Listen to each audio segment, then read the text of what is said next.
Guys, this is a big year for racing sims, with the new Forza and Gran Turismo games going head-to-head for the first time since 2013. Will GT Sport retake the racing crown, or is Forza still a Forza to be reckoned with?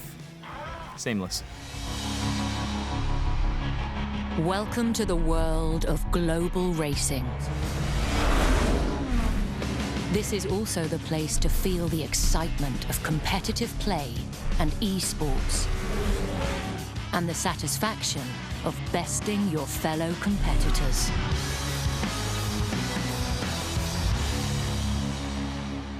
Forza Motorsport is all about serious track racing, rather than the open-world shenanigans of the Forza Horizon games. That's right, Darren, and as usual, this sequel has a lot of small improvements, like new cars and new tracks. However, the new features this year are the addition of dynamic weather and time of day, and this can add some real variety to those races.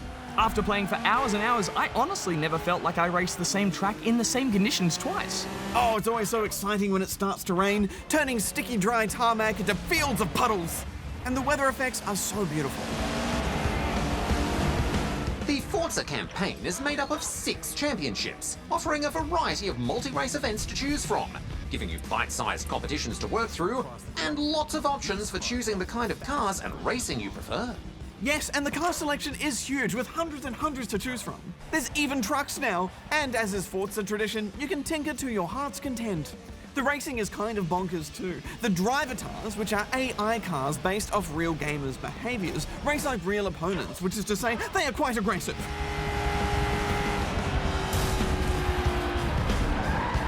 They do make the races very lively, but racing is meant to be a non-contact sport, Bajo.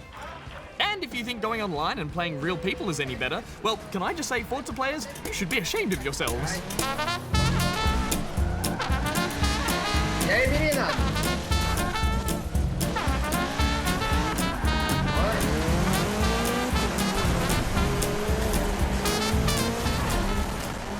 There are also now loot boxes, which can be bought with the in-game credits and, at some point, real money.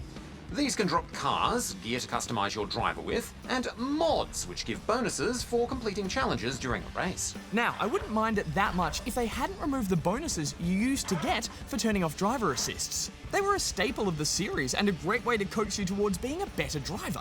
But now the game is really stingy with those bonuses, I guess to encourage people to spend money. Yeah, did you ever feel like you needed to spend money on those loot boxes though?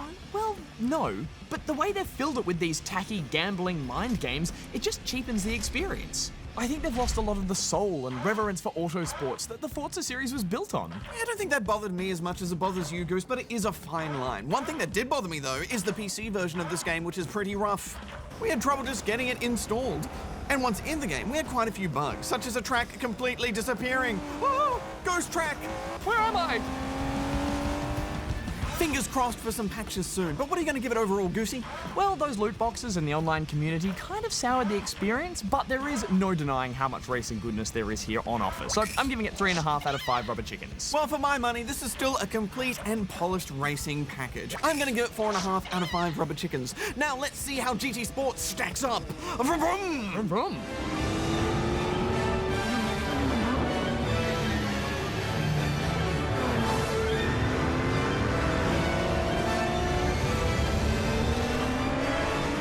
This is Gran Turismo's first outing on the PS4, so expectations are quite high.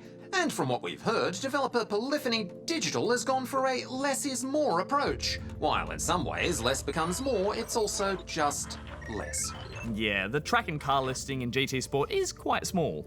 There's no dynamic weather or time of day, you can't change parts in your cars, and there's barely even a single-player campaign.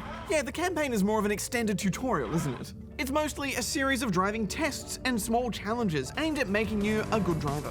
But you'll definitely need to practice, since this game does not hold your hand. There's no rewinding time, and you'll come to rely more on traffic cones than braking lines.